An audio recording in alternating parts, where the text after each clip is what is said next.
Okay, to all of my friends there, agreeable naman ako sa statement ni Vice Ganda regarding sa anti-corruption statements niya here in the Philippines. But, kung ikaw ay isang public figure, iwasan natin yung pag-emphasize ng strong word na PIN. I don't think that it would be appropriate or it would be a good influence to everybody else na magsalita tayo ng PI.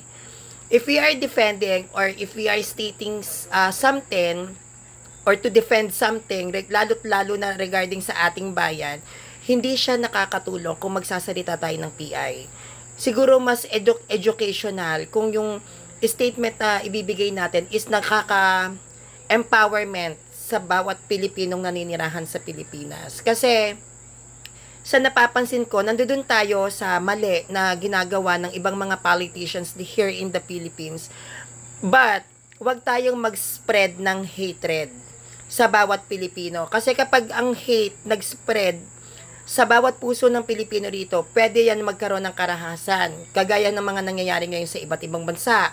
Nagkakaroon ng pagsusunog sa mga establishmento katulad sa ginawa ng mga kabataan dyan sa Sogo.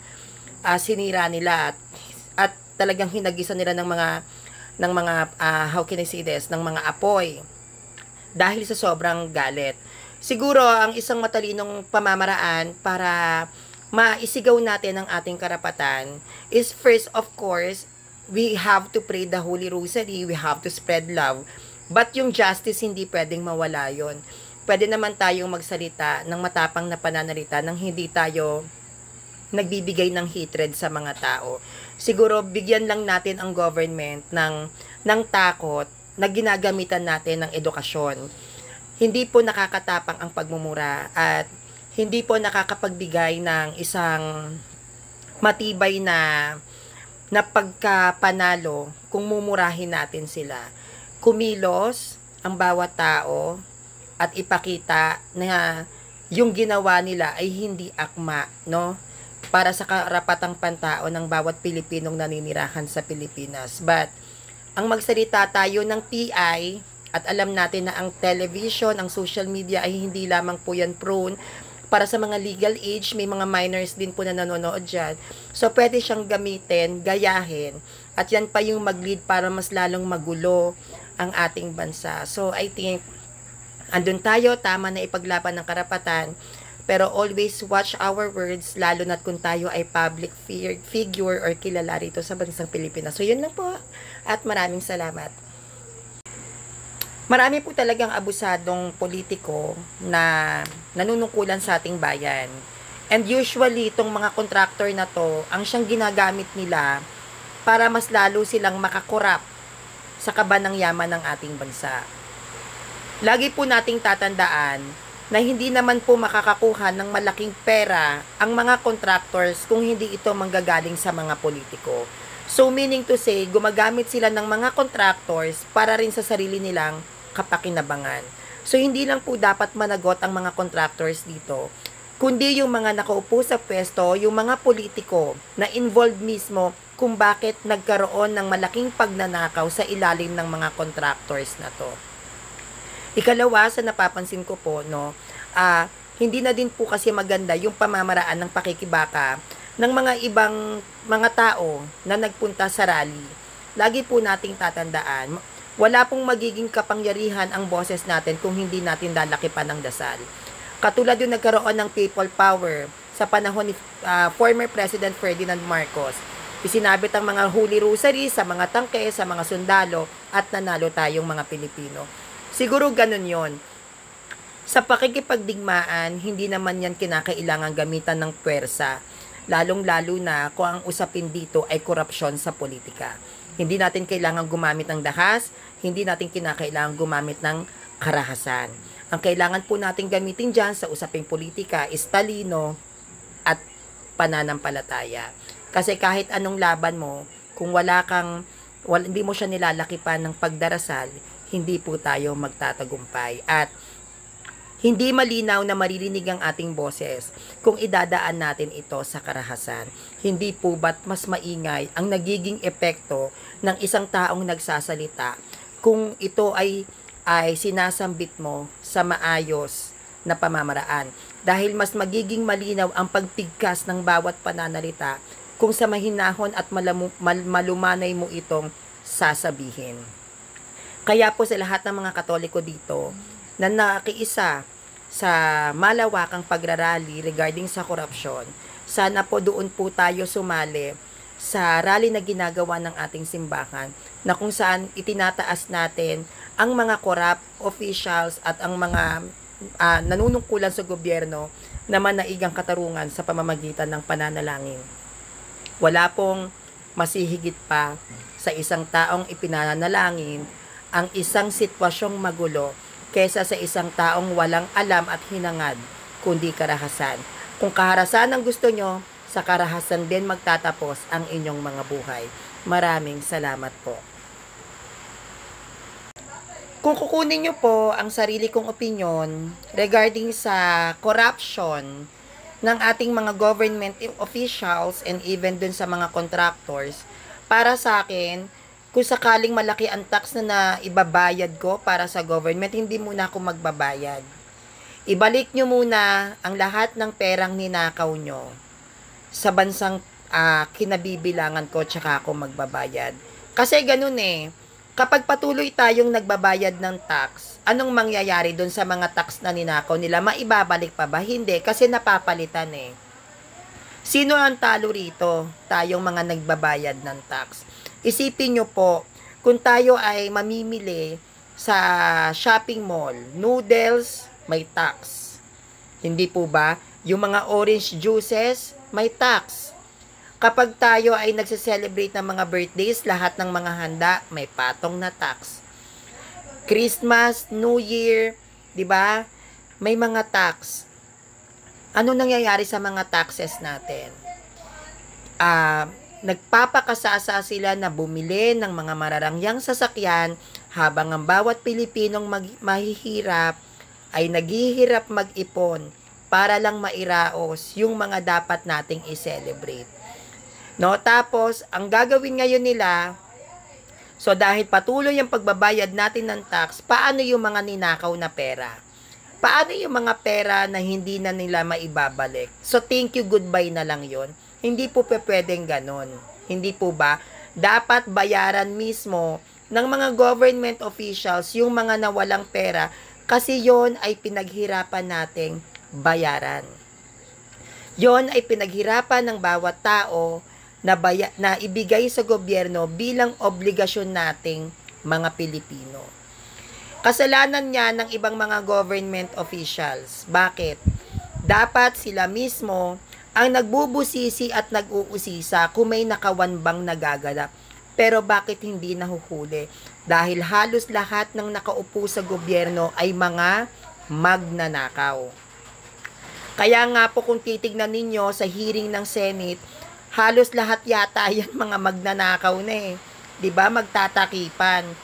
So dapat ibalik muna nila yung mga ninako nilang taxes sa atin tsaka tayo magbayad ng tax. Kaya nakakagalit at nakakasama ng loob dahil ultimo sa gamot may tax. Sa pamasahe may tax, lahat may tax. Tapos ninanakaw lang nila. Paano na tayong mga mahihirap? Hahayaan na lang po ba natin na maging ganito ang kanilang sistema? Sa mundo ng politika, alam po natin na yan ay napakaduming larangan. At bilang tayo ay mga mamamayang Pilipino, tayo ay dapat lumilinis sa dumi na idinudulot ng mga maruruming politikong ito. Tayo ang boss ng mga politicians. Bakit? Hindi yan mauupo kung hindi dahil sa ating mga boto. Hindi sila magkakaroon ng sahod kung hindi sa pamamagitan ng ating mga taxes na ibinabayad.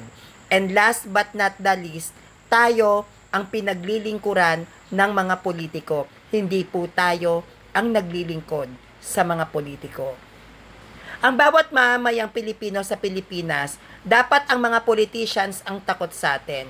Dapat tayong mga mamamayan sa Pilipinas ang mas may nakakaalam kung saan ba napupunta ang kaban ng yaman. Ang kaban ng yaman sa ating bansa, yan ay naiipon para sa mga mamamayan sa bansang Pilipinas, hindi para sa mga nakaupong opisyal sa ating bansa. Kaya sana, sa bawat Pilipinong naririto, kung nagawa nating kalkalin ang ginagawang kabulastugan ng ibang mga naupo under ng DDS, sana ganun din po sa kasalukuyang panahon. Hindi naman po lahat na nasa ilalim ni BBM ay malinis ang mga kamay. Wag lang po tayong tumutok sa DDS. Tumutok din tayo sa ibang mga sangay o sa ibang kawani ng mga BBM dahil hindi rin po natin alam ang kanilang mga hokus-pokus na ginagawa sa loob ng ating bansa. Meaning to say, kung sa ilalim ng DDS, marami tayong nalaman na kapalpakan sa kanila pagdating sa usapin ng pananalapi, malamang sa alamang, hindi lang po yan sa ilalim ng DDS. Meron din sa ilalim ng BBM, hindi naman lahat, na gumagawa rin ng isang hokus-pokus sa usaping pananalapi. Sana po tayo ay maging patas sa pagsusuri pagdating sa korupsyon. At sa'yo, sa Pangulong Bongbong Marcos, hindi kita idol. Kasi hindi naman kita binoto, kay Lenny ako eh. Pero bilang Pangulo ka ng bansa, tungkulin mo na ipakulong ang lahat ng magnanakaw sa Pilipinas. Tungkulin mo na paglingkuran kaming mga mamamayan dito dahil kami ang boss mo. Maaaring Pangulo ka ng Pilipinas, pero wag mong kakalimutan, kaming mga mamamayan pa rin ang dahilan kung bakit naupo ka dyan sa iyong kinalalagyan. At trabaho mong ipakulong ang lahat ng mga magnanakaw at korap sa bansa na ating minamahal, ang bansang Pilipinas. Maraming. Okay po, nandun po tayo na nanghingi ng patawad si Vice Ganda sa mga pare sa kanyang pagmumura. Pero wag po sana nating kalimutan na hindi lang po mga legal na edad ang nakakapanood sa kanya. Meron pa rin pong mga minors. Hindi po ba? Kung pagdating lang sa sa galit at sa saloobin ng nararamdaman natin, bakit hindi rin magmuray mga pari natin? Hindi po ba? Bakit siya humingi ng pasintabi sa ating mga kaparian? Dahil lang mismong mga pari natin ay sinasabi sa mga mamamayan na huwag tayong magsasalita ng mga hindi magandang pananalita sa pampublikong lugar. Nandoon tayo kapag galit ka. Pwede nating sabihin yon kung hindi ka public figure. Kung ikaw ay nasa maliit na lupon, kung gusto mo magmura, magmura ka. Pero iniiwasan ng ating kaparian sa ilalim ng simbahang Katolika na tayo ay magmura. Bakit? Dahil may mga kabataan, hindi lang minor de edad, kundi mga musmos na maaari silang tularan na ganito pala kapag nagalit, pwede pala. Hindi ba ang sabi nga, kung ano ang nakikita ng bata sa mga matatanda, ay iisipin nilang ito ay tama. Hindi natin pwedeng bigyan ng isang pangangatwiran na dahil galit siya, dapat nagmumura ka. Hindi. Dahil sa panahon din naman ng mga alagad, wala naman din pong nagmumura kapag nagagalit. Galit na galit tayo kay Eli Soriano. Paano ko sabihin ko sa inyo na bakit kayo nagagalit kay Eli Soriano? Galit lang din naman siya kung sakaling nagmumura siya. May pinagkaiba po ba? Wala, di ba? Kasi ang sabi ninyo, galit siya. Kaya okay lang kay Vice na magmura. Paano po si Eli Soriano nagmumura? Sabihin niya sa atin, ganun ako magalit, galit ako. So, sasabihin po ba natin na tama yon? Hindi po ba? Mali. Pwede tayo magsalita, isa kang hangal, isa kang tanga. Pero yung magmura ka, hindi na po yun saklaw sa isang formal na pananalita. Magbibigay din po sana tayo na kahit tayo ay galit, magbigay tayo ng ikaw ay isang magandang halimbawa. Nandito tayo sa politika. May pro and anti-DDS, may pro and anti-BBM. Pero sa paglalahad ng nararamdaman, lagyan pa rin natin to ng kaayusan pagdating sa pananalita. Tandaan po natin, pag ikaw ay isang public figure, may mga batang nanonood sa inyo na pwede kayong tularan at gayahin. Bigyan naman natin sana ng matinong pag-iisip yung mga bagong uusbong na henerasyon. Huwag tayong magmumura sa pampublikong lugar.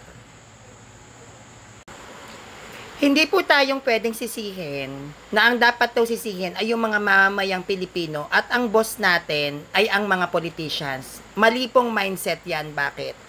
Ang corruption sa mga politics, sila nakakaalam niya kung saan nila dinadala yung pere. Hindi naman nila sinasabi na ganito yung binigay ko sa DPWH, ganito yung binigay ko sa isang proyekto. Lahat ba tayo ay aware kung saan napupunta yung mga taxes natin? Hindi. Why? Kasi ang mga mamamayang Pilipino dito sa Pilipinas ay may kanya-kanyang trabaho at may personal na gawain katulad ng mga single mom, busy sa paghahanap buhay sa kanilang mga anak. Wala na silang mga time kung para tanungin pa lahat ng politiko dito kung saan napunta yung mga pera natin. Pangalawa, hindi po natin boss ang mga politicians. Bakit tayo nagpapasahod sa kanila? Kahit sa mga teachers, sa mga DPWH na yan, yung mga contractors na yan, magkakaroon ba yan ng pera kung hindi dahil sa atin?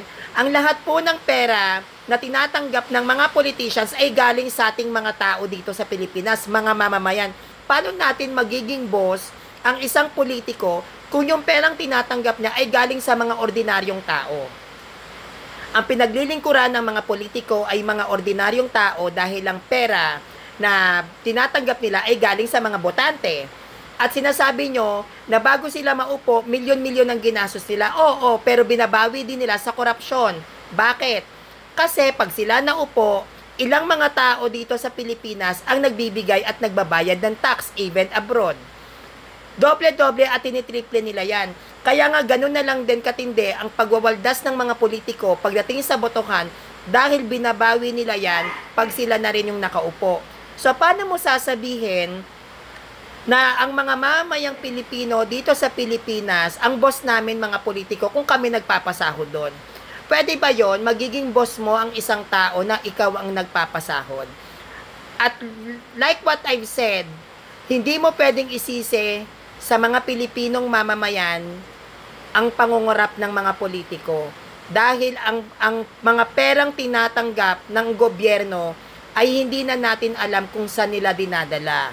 Not unless may isang taong nakaupo sa gobyerno ang makokonsensya at ikakanta kung saan napupunta yung pera. Huwag tayo magbulag-bulagan dito, no? Kapag ang politiko nilapitan ka, dapat lang kasi ikaw ang magpapanalo sa kanya. At lahat naman ng politiko pwedeng magbago kung bibigyan sila ng takot at ipapakita natin na ang bawat botante sa Pilipinas ay hindi tanga. Kaya nga dapat para sa akin, lahat ng mga politikong magnanakaw ay makulong sa taong ito. Pagdasal natin yan.